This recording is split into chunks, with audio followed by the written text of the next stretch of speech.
Béni soit le Seigneur qui nous accorde la vie encore aujourd'hui, et cette semaine qui va commencer. Pour nous encourager, j'aimerais juste te dire une chose. Si Dieu t'a appelé à faire quelque chose pour la gloire de son nom, fais-le bien. Dans la vie de tout un chacun de nous, Dieu a planté quelque chose. Dieu attend quelque chose. Lorsque nous regardons le livre de Deutéronome, ça nous annonce la fin d'un cycle, la fin d'une génération. Ce peuple d'Israël, ayant été captivé par les Égyptiens, qui ont vu la gloire de Dieu se manifester dans leur vie, n'ont pas eu tous la grâce de pouvoir rentrer dans la nouvelle terre qui avait été promise à Abraham dans le livre de la Genèse. Donc Deutéronome envoie la fin d'une grande personne qui a conduit un peuple, qui a opéré par la gloire et la grâce de Dieu devant une multitude de personnes. Cet homme n'était que Moïse.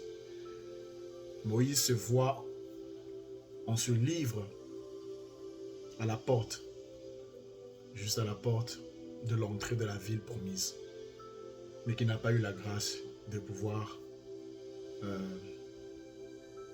toucher. Malgré qu'il a supplié Dieu, Dieu ne lui a pas permis de rentrer dans cette nouvelle terre. Alors, il y a une génération qui est partie et il y a une génération qui a pris le devant. Et cette nouvelle génération était conduite par Josué. La Bible nous explique, nous raconte toute cette histoire. On peut constater que malgré les miracles, malgré tout ce que Dieu avait fait, cette génération qui avait péri dans le désert était incrédule face à Dieu. Aujourd'hui, j'aimerais te dire, ne sois pas incrédule pour la grâce que Dieu a mis dans ta vie. Ne sois pas incrédule face à ce que tu vois, face à ce que tu connais, que l'Éternel fait dans ta vie. Mais en retour, tu sais au-dedans de toi qu'il attend quelque chose de toi. Il attend que tu le serves. Il attend que tu parles de lui, que tu chantes pour lui, que tu l'adores. Mais parce que tu es englobé par les choses du monde, par ce qui t'entoure, alors cela t'empêche de pouvoir accomplir ce qui semble au-dedans de ton cœur. J'aimerais te dire une chose. Si tu n'arrives pas à accomplir les desseins de l'Éternel, qu'il veut voir se manifester, il va choisir une autre personne. De ta génération ou bien de ta famille, il t'a peut-être pris toi pour être le représentant légal, disons la lumière de ta famille, celui qui parlera de lui. Oui, dans toutes les familles, Dieu a choisi quelqu'un. Dieu a choisi un Moïse, Dieu a choisi un Joseph. Peut-être que c'est toi. Si c'est toi, prends-le au sérieux. Parce que si tu ne fais pas bien, si tu n'écoutes pas ou que tu ne le fasses pas, pour l'honorer, il va choisir une autre personne. Il y a un passage dans le livre de 1 Corinthiens, je vais le lire, chapitre 1, à partir du verset 26 qui dit « Considérez donc, frères et sœurs, la situation dans laquelle Dieu vous a appelés à lui. On ne trouve parmi vous que peu de sages selon les critères humains, peu de personnalités influentes, peu de membres de la haute société. » Verset 27. « Non, Dieu a choisi ce que le monde considère comme une folie pour confondre les sages. Il a choisi ce qui est faible pour couvrir de honte les puissants. Dieu a porté son choix sur ce qui n'a aucune noblesse et que le monde méprise, sur ce qui est considéré comme insignifiant, pour réduire à néant ceux que le monde estime importants. »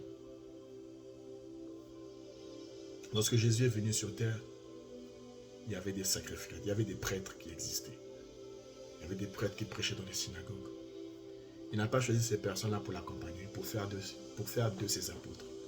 Il a pris des voleurs, il a pris des pécheurs, il a pris des personnes qu'on ne s'y attendait pas.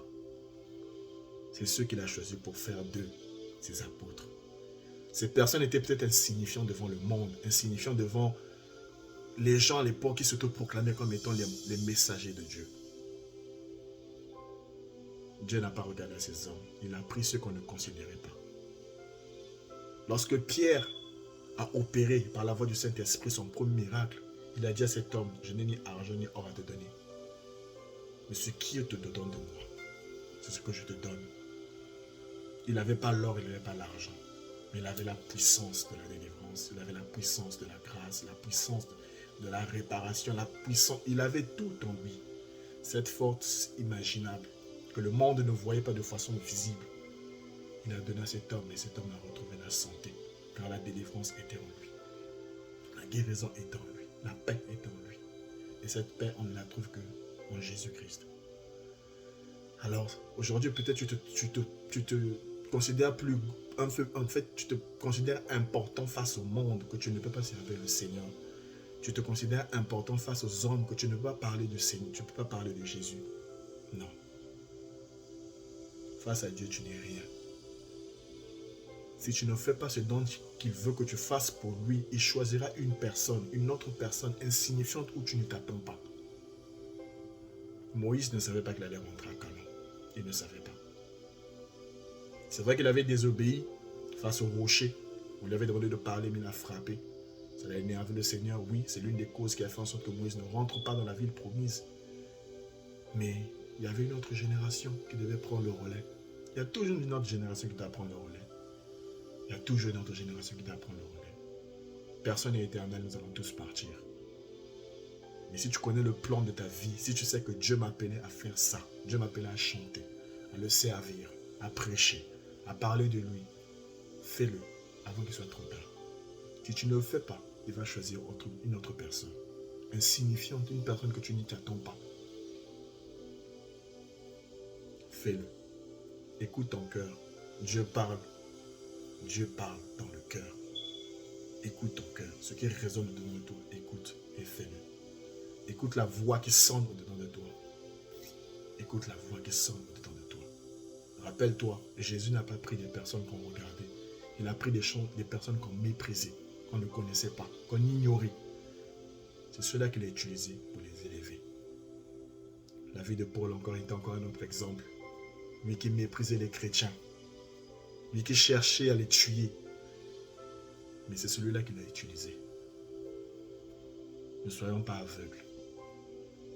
Si tu ressens dedans de toi que tu as un appel, si tu ressens dedans de toi que tu dois louer le Seigneur, tu dois le servir, ou même si tu l'avais servi, tu t'es écarté, parce que le monde t'a appelé, parce que les amis t'ont appelé. Si tu ressens dedans de toi que ce n'est pas la bonne voie, on revient au Seigneur. On revient au Seigneur. Voilà. C'est ce que je voulais te dire pour t'encourager cette semaine. Les amis, c'est bien. Mais l'ami le plus fidèle, c'est Jésus. Bon courage et je te souhaite une bonne semaine. Bye bye.